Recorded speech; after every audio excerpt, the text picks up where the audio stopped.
Servus. Servus. Servus, Grüß dich. grüß dich. So kann man das Wasser trinken. Ja, selbstverständlich. Servus, Ja, ich bin der Pascal. Luis. So, Luis, servus. auch noch ein Luis. Servus. Auch noch Luis. Ja, Zwei Luis. Luis, Ja, der ja. Herrschaftszeiten. Zwei Luisen sind der Haufen Leute hast. So. Ich will auch zu den Salzer Ursprüngen. Da geht es wahrscheinlich da Ja, da. immer gerade auf. Ja. Da rauf, ja. Und das Wasser, wo kommt das her? Ist das auch schon von der Salzach? Nein, das ist nicht von der Salzach. Das geht Das da. ist nur von der Quelle da oben. Da 50 Meter da oben geht die. Und das fließt dann runter unten dann in die Salzach rein, oder? Das da unten ist die Müllach. Okay. Und da drunten bei der Brücke ist noch die Mündung. Da kommt die Salzach hinten raus okay. und die Müllach fließt in die Salzach. Okay. Dann wünsche ich dir einen tollen Winter schon.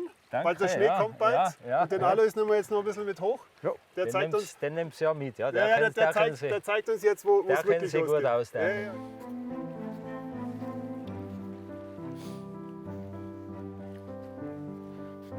Der Nebel lichtet sich.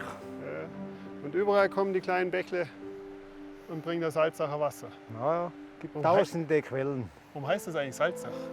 Ja, weil auf der Salzach Salz transportiert wurde in Salzburger Gegend. Okay. Allein Salzburg. Genau, ja. Von daher kommt der Name Salzach.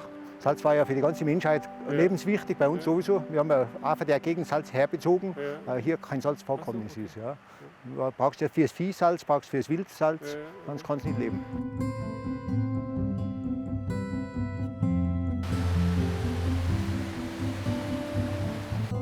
Alois, haben wir es bald. Ja, einen Hügel haben wir noch. Ein Hügel, sehr Jetzt gut. sieht man da oben die Gipfelkreuz, sieht man auch ganz leicht vorschauen. Oh ja, da müssen wir dann da Da rüber. über den Hucker müssen wir drüber. Ja. Und dann hoffen wir mal, ist die Quelle da. Dann haben wir es Haben wir es geschafft. bald geschafft.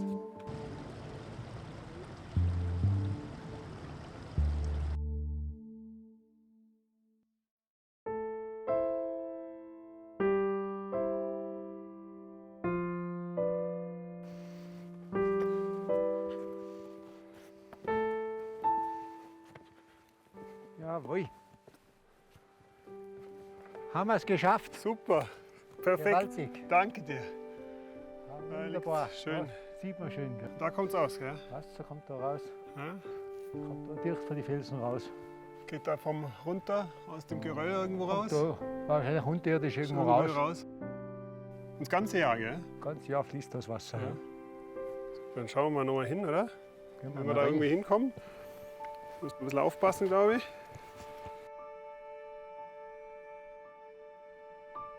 Ja, da ist jetzt die Quelle. Da sieht man, wo das Wasser rauskommt. Oh ja. Da kommt es raus. Da kommt direkt vor die Felsen, kommt das raus. Und das sammelt sich hier und dann geht es in Kleinen See rein. kleinen da. See rein und dann dahinter Und geht dann geht der Bach da runter, die Salzach. die Salzach. Von hier weg ist noch die Salzach. Du, und der See, ist das vom Gletscher kommen oder? Ja, die Ausmuldung wird wahrscheinlich durch Gletscherschub entstanden sein. Ja. Oder natürliche Mulde.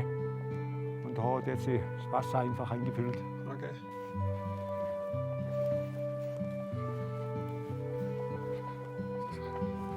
So, Alois, jetzt sind wir bei deiner Tafel, oder? Ja, das ist unser Quellenweg. Super. Erste Tafel. Danke, dass du uns hochgebracht hast. Super, Ja. haben wir es geschafft. 2300 Meter sind wir ungefähr. Ja. Ja, und Verlauf, ganz wichtig, Salzach in Donau, Schwarzes Meer. Ist Endpunkt. Ja. Super. Die Salzach ist einer der größten Alpenflüsse und ist der größte Nebenfluss des Inns. So, der Inn ist einer der größten Nebenflüsse in Deutschland, der Donau. Und so kam dieses Wasser quasi der Salzach zu mir. Dieses Wasser der Salzach, auf dem ich schon 2017 gepaddelt bin. Und da hat sich für mich dann der Kreislauf geschlossen, dass ich gesagt habe, okay, über das Salzachwasser schaffen wir es auch, das Donauwasser trinkbar zu machen.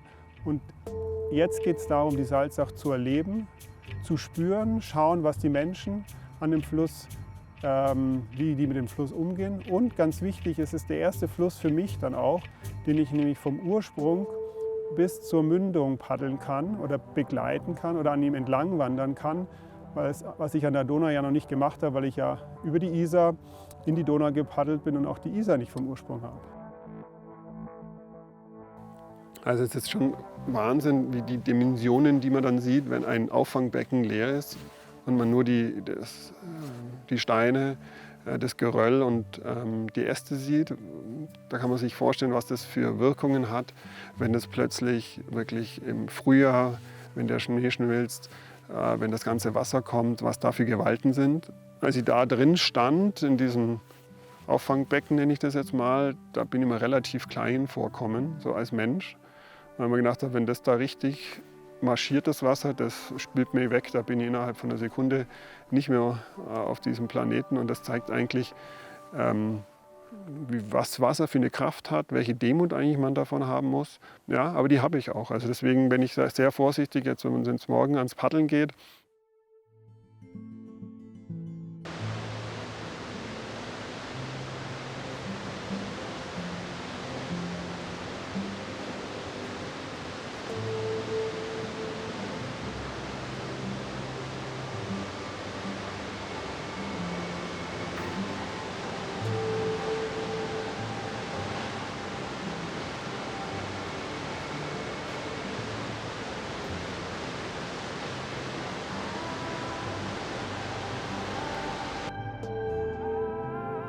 Die Grimler Wasserfälle, das eines der Hauptphänomene bei Grimler Wasserfällen ist ein typischer Gletscherbach mit seinen tageszeitlichen und jahreszeitlichen Schwankungen. Und das hängt mit dem Gletscherbach zusammen. Ein normaler Gebirgsbach hat das meiste Wasser zur Schneeschmelze im Juni. Die Grimler Wasserfälle haben im Sommer das meiste Wasser, wie du selber dann auch schon bewundert hast, wo dann die Grimler Ache über die Grimler Wasserfälle ins Becken von Grimler herabstürzt. Und das ist natürlich eines der imposantesten Naturschauspiele von ganz Europa, von den Alpen. Und deshalb sind auch die Grimler Wasserfälle seit 1967 auch mit dem Europadiplom für Naturschutz ausgezeichnet. Glaubst du, dass man es schaffen kann, muss gar nicht 25 Jahre sein, so dass man mal bedenkenlos einfach wieder Flusswasser trinken kann? Also, es ist eine Vision, der man natürlich nachstreben muss, weil es geht ja nicht nur ums Trinkwasser, es geht ja, dass überhaupt die Wasserqualität erhalten bleibt.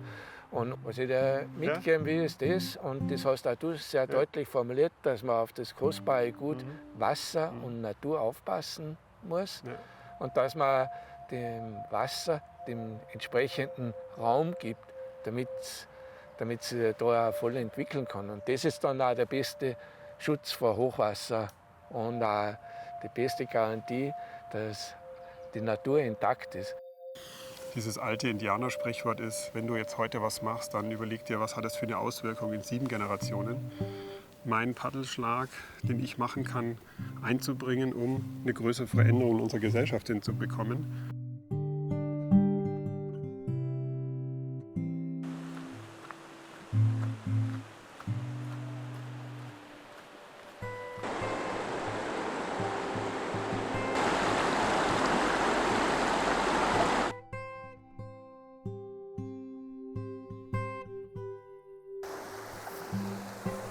Oh, das schaut ganz gut aus.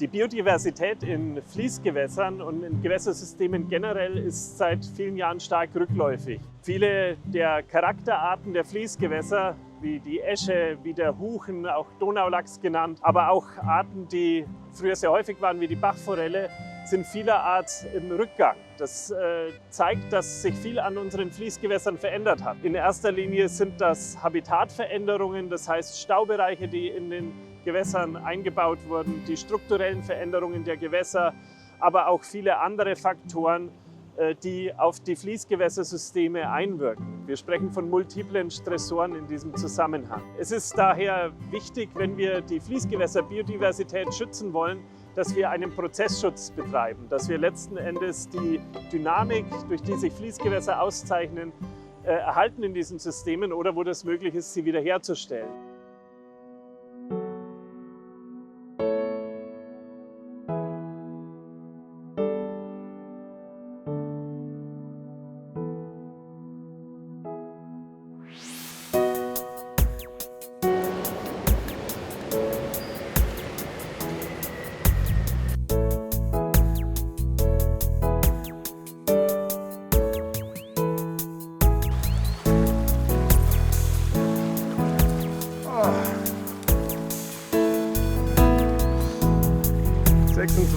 Ja, 27 Kilometer, 4107 Paddelschläge,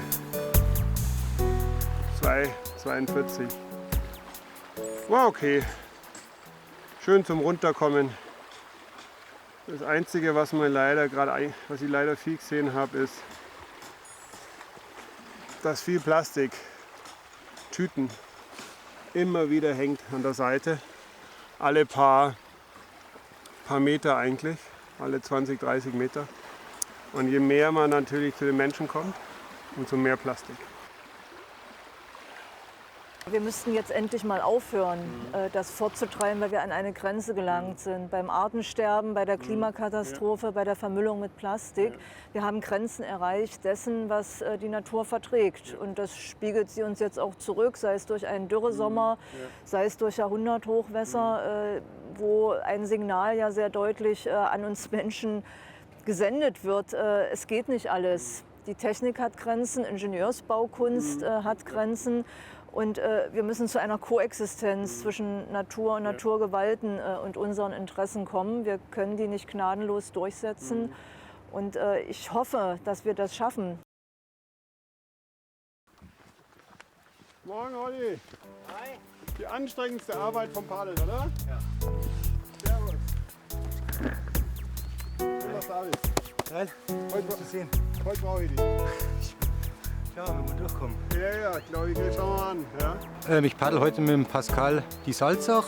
Er hat mich gefragt, ob ich ihn unterstütze, weil da doch ein paar Wildwasserstrecken mit dabei sind. Und ja, und jetzt schauen wir mal, wie es läuft. Und kennengelernt habe ich den Pascal eigentlich bei seinem letzten Projekt, da wo er die Donau gepaddelt ist bis ins Schwarze Meer. Da bin ich mit ihm schon an der Isar gepaddelt und da haben wir uns eigentlich besser kennengelernt und haben wir dann immer Kontakt gehabt. Und jetzt hat er mich eben gefragt, ob ich da mitpaddel und das mache ich natürlich gern. Also heute geht es ja von Bruck nach St. Johann und das ist relativ eine anspruchsvolle Etappe mit Weißwasser und großen Steinen. Aber da müssen wir mal schauen, wie es sich tut. Dafür habe ich einen Olli dabei.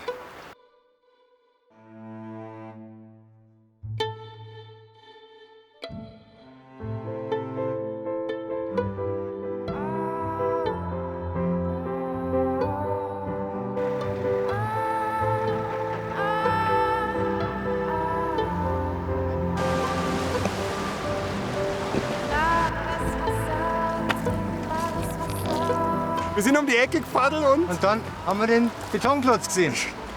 und wir Paddler mögen das ja nicht so gern. Ja? Weil natürlich rennt da jetzt der Strom, aber es ist halt auch wert. Also, wir paddeln jetzt weiter. Jetzt geht es ein bisschen dahin. Da müssen wir schnell draufstehen.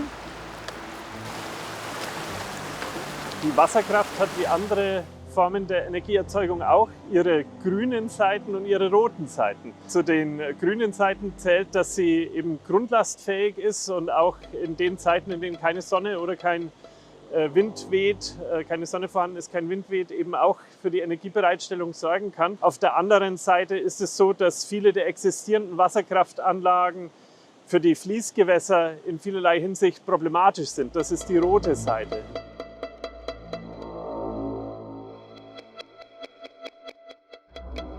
Und das zweite riesengroße Problem ist die chemische Belastung. Das heißt, wir haben viel zu viel Nitrat in den Flüssen, andere Schadstoffe, jetzt Mikroplastik und auch die Vermüllung mit, ich sag mal, ganz Normalmüll nimmt immer stärker zu. Das ist ein Riesenproblem Und ich hoffe sehr, dass dein Film, dass deine Aktion auch hier manche noch mal die Augen öffnet, was wir zu verlieren haben, wenn wir nichts tun.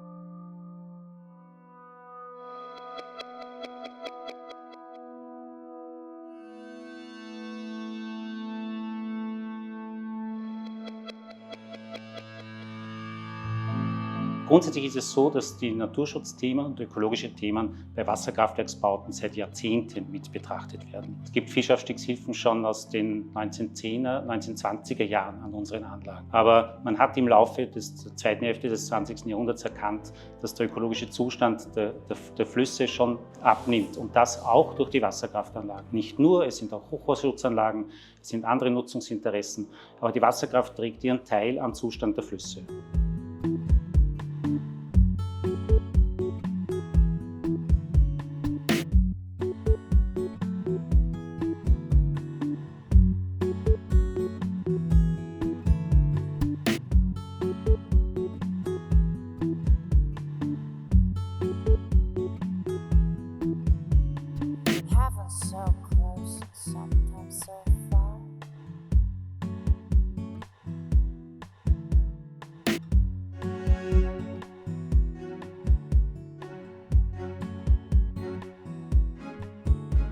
Wir sind heute ungefähr 30 Kilometer Wildwasser gepaddelt.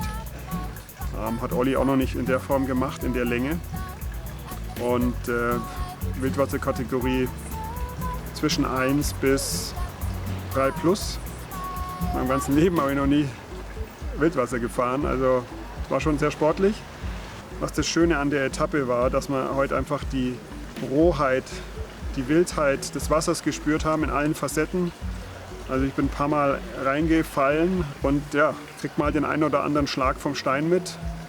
Und das zeigt einem eigentlich, wie demütig man sein muss, wenn man mit Wasser in Berührung kommt.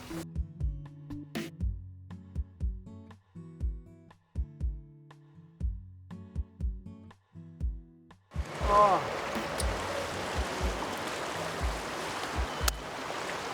Danke dir. Sehr, sehr gerne. Super gemacht. Ich bin im Arsch. Super gemacht.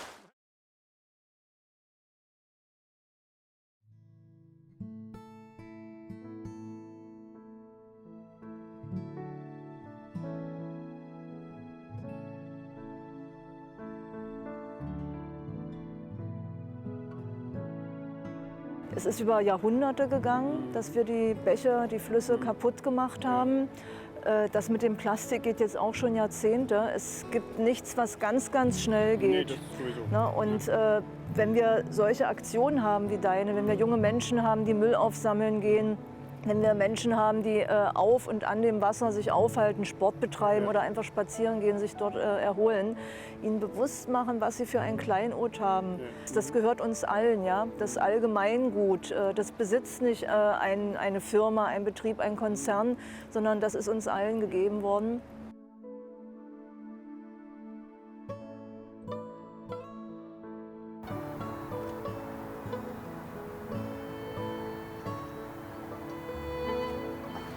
Das ist idyllisches Paddeln und dann kommt ein Wehr. Und dann siehst du, und da musst du überlegen, wo gehst du rum, wo gehst du rum. So, wahrscheinlich hätte ich doch schneller darum gehen sollen. Naja, jetzt sind wir es auch schon. Aber ob ich da links oder rechts um das Wasserkraftwerk mit meinem Sub herum muss, darum geht es wirklich nicht. Vielmehr geht es darum, dass bei jedem Wasserkraftwerksbau ein unbeschreiblicher Eingriff in die Natur stattfindet. Die Salzach hat auf einer Länge von ca. 100 Kilometer 13 Wasserkraftwerke. Das bedeutet im Durchschnitt alle 8 Flusskilometer eines. Dass dies der mittleren Salzach die Seele raubt, ist wohl jedem klar. Und mit Seele meine ich, dass der natürliche Flussverlauf verschwindet, dass die Artenvielfalt der Fische sich drastisch reduziert, dass der Fluss nicht mehr fließen darf und dass dem Fluss auch die Möglichkeit zu atmen über steigende oder sinkende Wasserstände oder den Transport von Steinen mehr oder weniger genommen wird. Für mich stellt sich dann noch die grundsätzliche Frage, warum werden überhaupt noch Wasserkraftwerke gebaut? In Österreich gibt es mehr als 3000 Wasserkraftwerke. 5% der sogenannten großen Wasserkraftwerke mit mehr als 10 Megawatt Leistung liefern 90% des gesamten österreichischen Stroms aus Wasserkraft. Die restlichen 95% liefern nur 10% des österreichischen Stroms aus Wasserkraft. Wenn ich mir diese Zahlen vor Augen führe und das, was ich auf der Salzach bisher erlebt habe, dann gibt es eine ganz einfache Schlussfolgerung. Erstens keine neuen Wasserkraftwerke mehr und zweitens sukzessiver Rückbau der älteren Wasserkraftwerke für eine frei fließende Salzach. Und was für die Salzach gilt, gilt eigentlich für alle Flüsse in Österreich und in Deutschland.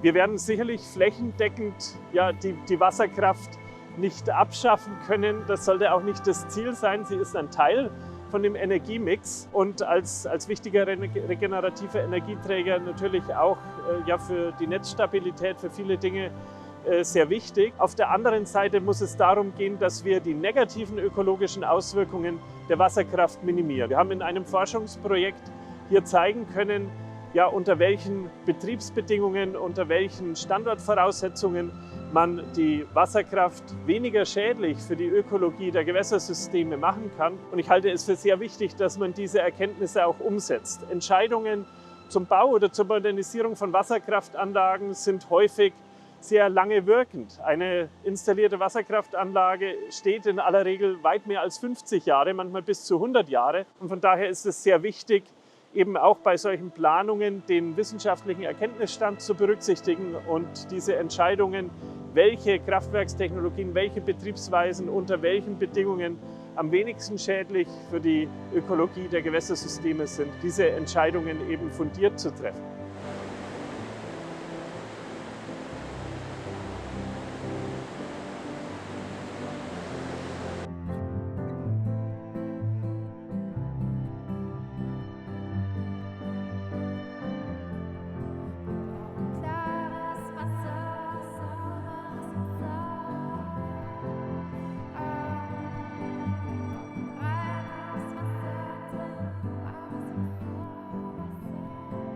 Was ich grundsätzlich betonen muss, ist, der Zustand der Salzach ist über Jahrzehnte so, wie er jetzt ist. Wenn wir ihn den ändern wollen, dann kann man nicht auf die Wasserkraft schauen, dann müssen alle mitarbeiten. Das sind Fischer, das sind Gemeinden, das ist der Hochwasserschutz, das ist die Landwirtschaft. Fluss verbessern geschieht in der Gesellschaft und nicht, indem man nur auf die Wasserkraft schielt. Das ist ganz wichtig. Der Zustand der Salzach ist verbesserungswürdig, aber da müssen alle mit tun und diese Bereitschaft sehe ich. Die sehe ich in der Verwaltung, die sehe ich bei NGOs, die sehe ich in der Wissenschaft und wir sind auch dazu bereit.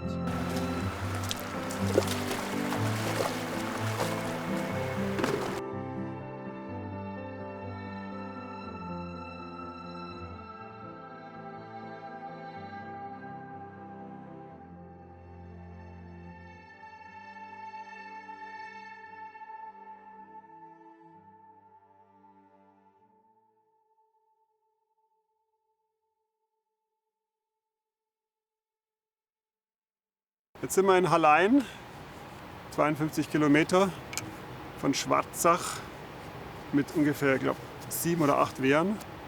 Ansonsten bin ich froh, dass ich heil quasi aus den Bergen gekommen bin, aus den Bergen raus und jetzt geht es ins flache Land.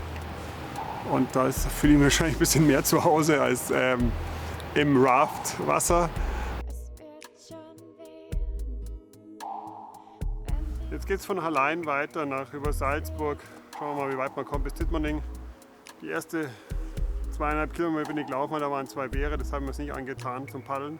Konnte ich mal ein bisschen die Stadt sehen, war auch mal interessant. Und jetzt geht es da relativ steil runter und dann geht es hoffentlich ab, aber es hat noch 2 Wehre, vielleicht sogar 3 vor Salzburg. Wieder raus und reinsteigen, irgendwann will ich mal, dass es fließt. So, und deswegen gehen wir jetzt da runter und dann geht's los.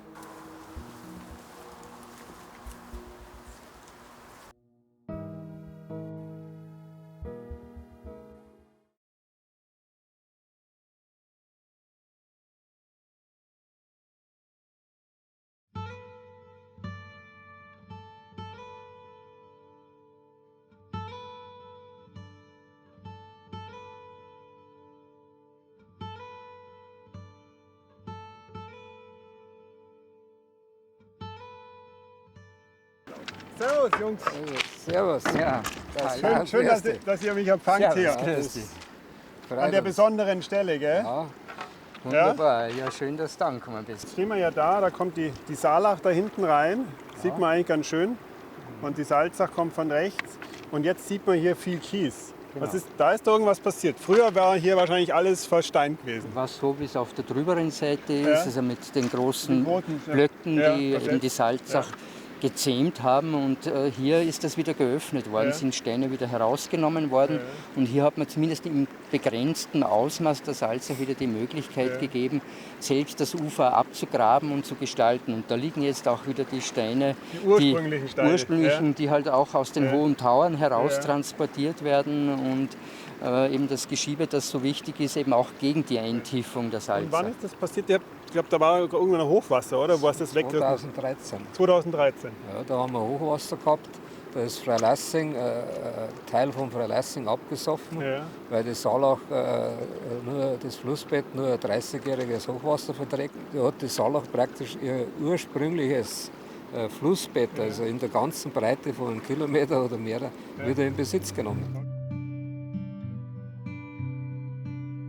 Man sieht im Verlauf der Salzach, wir haben hier keinerlei Naturfluss mehr, sondern es ist ein Kanal, der quasi für die Grenzziehung zwischen Österreich und Bayern künstlich begradigt wurde. Deswegen eigentlich eher Kanal als ein Fluss ist. Und deswegen muss die Salzach saniert werden, weil sie sich eintieft. Das heißt, wir müssen mit ganz, ganz vielen Maßnahmen dort ohnehin tätig werden und die Salzach aufweiten. Und das wollen wir auch, das bringt uns auch ökologisch nach vorne.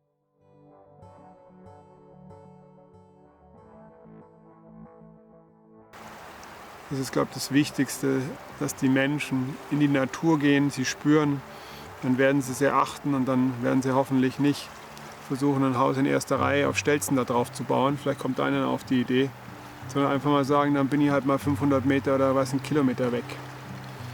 Also gerade im Salzach-Abschnitt, im Grenzabschnitt der Salzach zwischen Bayern und Österreich, arbeiten wir seit Jahren intensiv an innovativen, neuartigen Möglichkeiten, Wasserkraftnutzung zuzulassen. Wir haben in diesem Salzach-Abschnitt ganz starke gewässerökologische Defizite, aber an der oberen Salzach glauben wir, wenn wir mit kleinen Wasserspiegelhebungen arbeiten können, dass wir eine umfassende gewässerökologische Verbesserung eines an sich toten Flusses in diesem Abschnitt bewirken können. Wenn wir die Natur verbessern, dann dürfen wir auch über Wasserkraftnutzung nachdenken. Insgesamt war der Mensch sehr effektiv darin, die Fließgewässer zu verbauen. Wir haben nur noch sehr wenige Fließgewässerstrecken, die noch frei fließen, die noch unverbaut sind. Aus meiner Sicht sollte daher eine hohe Priorität darauf liegen, diese wenigen noch verbliebenen intakten Fließgewässerstrecken zu erhalten und zu schützen. Das ist auch ökonomisch sinnvoller, als hochgradig verbaute Strecken wieder mit einem großen Aufwand zu restaurieren.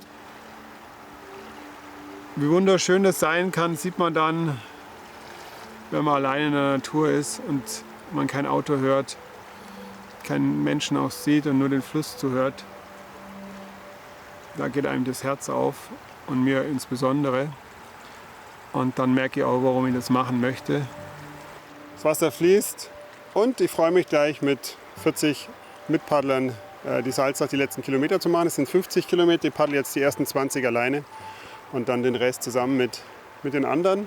Und dann haben wir noch eine Plätte und ja, gerade schön ist. Und hier ein Laufen, es ist wunderschön. Die Sonne kommt raus, es ist strahlender Sonnenschein. Also einen Tourabschluss kann man sich besser nicht wünschen.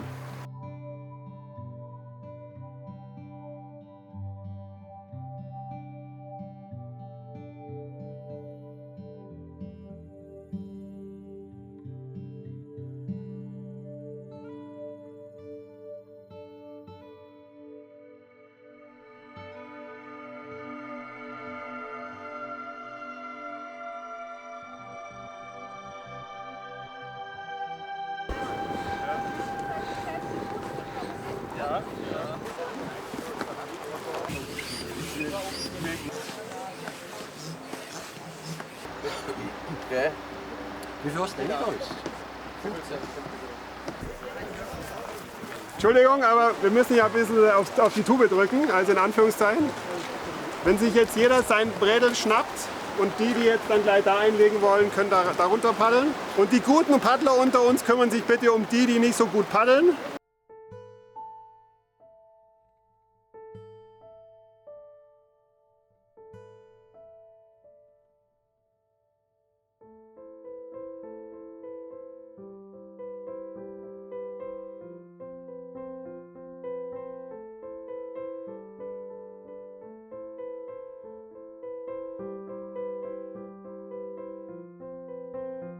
Was nehme ich von der Salzach mit? Was hat mich berührt? Am Oberlauf war es die Energie ihrer Quelle, die Reinheit des Wassers und wie unberührt die Salzach sich ihren Weg bahnt. Die mittlere Salzach ist auf 20 Kilometer ein wilder Gebirgsfluss und zeigt ihre ganze Kraft und hat mich wirklich demütig gemacht. Und was die Salzach am Ende besonders macht, sind die letzten 60 frei fließenden Kilometer von Salzburg bis zur Mündung in den Inn. Hier kann etwas Einmaliges entstehen, wenn wir Menschen wieder in der Balance mit der Natur leben wollen.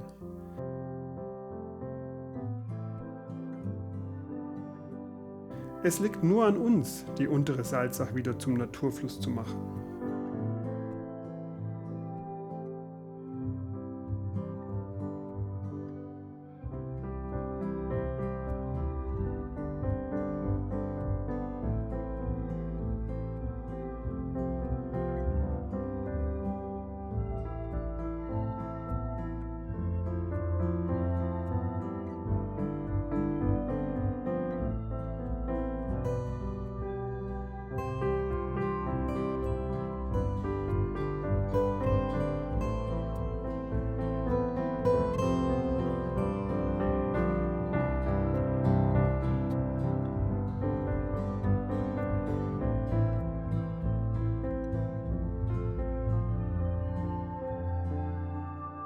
Am Ende muss sich jeder von uns selbst die Frage beantworten, ob er auf dieser Welt ist, um unsere Natur auszubeuten oder seinen Teil dazu beitragen möchte, unsere Natur in einem besseren Zustand den nachfolgenden Generationen zu übergeben. Und was jeder ganz konkret machen kann, ist ganz einfach. Jedes Mal, wenn du am Wasser bist, egal ob es ein Fluss ist, ein See oder Meer, nimm einfach 3 Dinge vom Strand, vom Wasser mit, die da nicht hingehören. Zum Beispiel eine Plastikflasche, eine Glasflasche und die Chipstüte. So einfach ist es. 3 Dinge.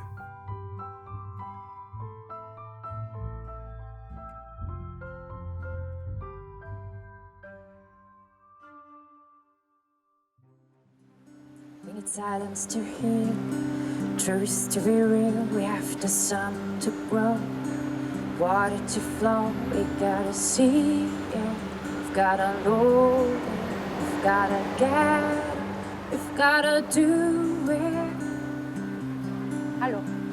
Pure water, we need pure, pure water, we need pure water. We need pure water, pure water. We need pure water. We have to breathe to live, we have kindness to forgive. We're faith to grow, we only love to show. We've gotta take it, we've gotta want it, we've gotta love it, we've gotta heal it. We need pure water, we need pure, pure water, we need pure water. We need pure water, pure water. We need pure water. There is nothing to earn without. We will all burn, we'll all burn.